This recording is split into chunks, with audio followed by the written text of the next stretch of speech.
চেতিয়া হাতঘৰীয়া অসমৰ এঘৰ। এওঁলোকৰ পূৰ্বপুৰুষ চাওলুং চুকাফাৰ লগত অহা।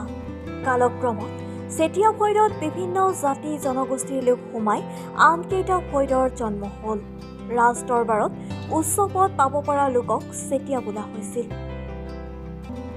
সাধাৰণতে চেতিয়াৰ ফৈদ হৈছে ৩৭টা, যেনে লাল মাখু চেতিয়া, পিকচাই চেতিয়া, লুথুৰি চেতিয়া, উপনিমৰীয়া চেতিয়া, জপৰজল চেতিয়া, বাঁহবৰীয়া চেতিয়া, ভাৰধৰা চেতিয়া, বাঁহগৰীয়া চেতিয়া, মেকুৰী চেতিয়া, ৰাই চেতিয়া, ব্লকদাই চেতিয়া, হালধিবৰীয়া চেতিয়া, নহতীয়া চেতিয়া, পুৰে পোৰা চেতিয়া, লাই চেতিয়া, খেলঙীয়া চেতিয়া, ডেকা চেতিয়া, লেচাম চেতিয়া, খাটোৱাল চেতিয়া, হাটোৱাল চেতিয়া, কছাৰী চেতিয়া, বিপৰুৱা চেতিয়া, লাকলেঙীয়া চেতিয়া, ভাণ্ডাৰী চেতিয়া, দিহিঙীয়া চেতিয়া, গড়গয়া চেতিয়া, লেকাই চেতিয়া, লাবু চেতিয়া, চাৰিঙীয়া চেতিয়া, টুকৰীয়া চেতিয়া, মেৰেকাই চেতিয়া, বুৰুক চেতিয়া, নগা চেতিয়া, ঢুলীয়া বতা চেতিয়া, গোহাঁই চেতিয়া, দৌল চেতিয়া, বুঢ়া চেতিয়া আৰু লাখাম চেতিয়া।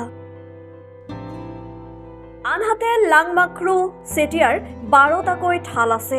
সেইকেইটা হৈছে নামৰূপীয়া, নিকৰিয়াল, মাইবেৰীয়া, গৌৰীসাগৰীয়া, বেঙেনা বৰীয়া, পানী এৰেলোৱা, জৰাবৰীয়া, ভালুকা গৰীয়া, লেকচাই, চেপাতলীয়া, হজা মেলীয়া আৰু উলুতলীয়া।